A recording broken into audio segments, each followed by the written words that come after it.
நண்பர்களே வணக்கம். உங்களுக்கு இந்த ஒரு குட்டி ஒன்று சட்டைக்குட்டி செம்மறியாட்டிலேயே இந்த மாதிரி ஒரு குட்டியை போட்டிருக்கிற பாருங்கள்.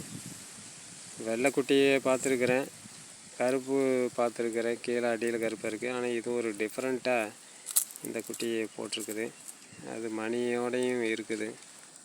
அதனால் இது உங்களுக்காக ஒரு பதிவுக்காக இதை நீங்கள் பார்க்கறதுக்காக இதை போட்டிருக்கிறேன்.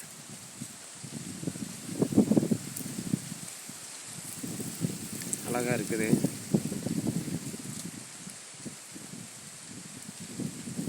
அதனுடைய தாய் வெகு தூரத்தில் மேய்ஞ்சிட்ருக்குது. அதனால் கூட மேயிற ஆடுகளோடு இது மேயும்.